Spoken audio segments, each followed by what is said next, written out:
Terima kasih telah mengklik video ini. Jangan lupa tekan tombol merahnya ya di subscribe. Moodle, yaitu singkatan dari Modular Object Oriented Dynamic Learning Environment. Jadi, Moodle ini adalah suatu CMS yang gratis dan banyak keunggulan yang dimiliki oleh Moodle itu sendiri. Penasaran gimana sih Moodle ini cara kerjanya, kelebihan dan kekurangannya? Terus apa yang membuat Moodle ini spesial? Moodle adalah paket software yang diproduksi untuk kegiatan berbasis internet atau intranet yang menggunakan prinsip social construction pedagogi. Jadi prinsip inilah yang membuat Moodle spesial dipakai oleh banyak institusi maupun formal atau informal. Jadi kalau kamu mau bikin e-learning bisa pakai Moodle yang gratis. Sejarah Moodle diciptakan oleh seseorang yang bernama Martin Dogmas yang menempuh pendidikan di Curtin University of Technology, Australia. Pada tahun 2002, Moodle versi 1 dirilis, namun hanya digunakan dalam ruang lingkup kecil. Awalnya Moodle dibangun dengan tujuan untuk menyelesaikan permasalahan di bidang Web City yang ditangani oleh beliau.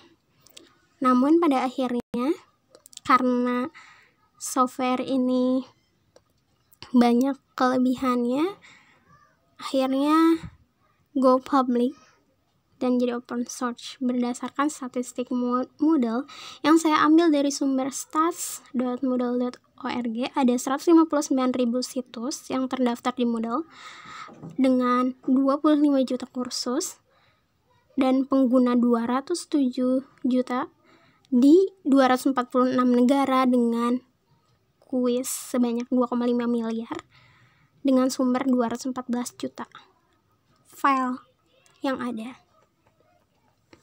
Kalau kita lihat statistik tersebut sangat luar biasa ya, dan itu tuh yang didaftarkan di situs Moodle, apalagi yang tidak terdaftar berarti lebih dari itu sebenarnya angkanya. Dari 240 negara yang registrasi, Indonesia menempati peringkat ke-10 dengan 4.577 pengguna. Bayangkan, itu yang terdaftar, yang tidak berapa banyak.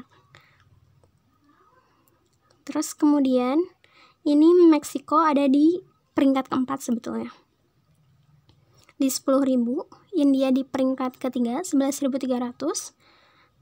Spanyol ada di peringkat kedua 11.700 dan peringkat pertama, Anda tidak akan percaya, peringkat pertama dari negara adidaya United States alias Amerika. Wow, negara sekelas Amerika saja menggunakan CMS ini, menggunakan Moodle. Berarti Moodle itu ada sesuatu yang membuat spesial dan ada kelebihan yang tidak dimiliki.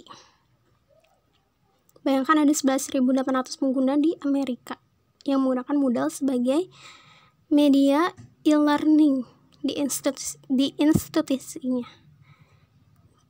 Jadi, Moodle ini banyak ya kelebihannya.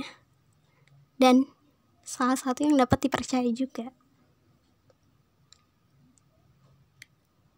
Kamu bisa cek, mungkin sewaktu-waktu statistik ini akan berubah, pasti akan berubah.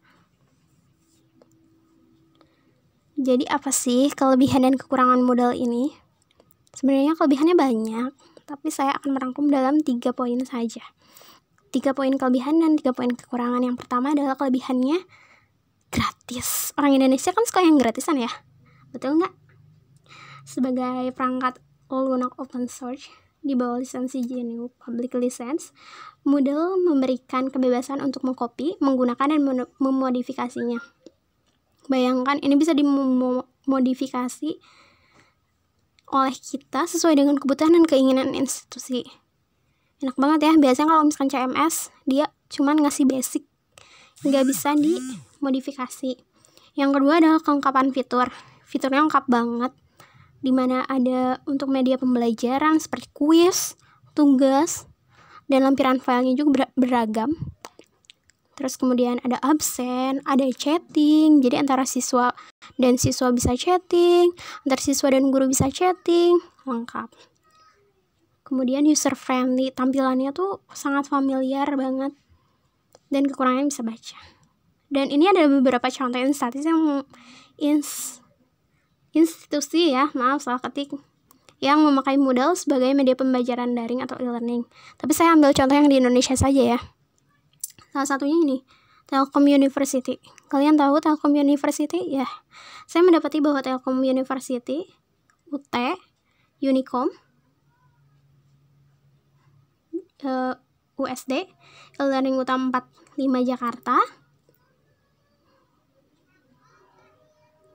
Polban, dan beberapa SMA lainnya yang memakai Moodle ini. Tapi mungkin ada beberapa yang dia migrasi ke e-learning milik dia sendiri ya.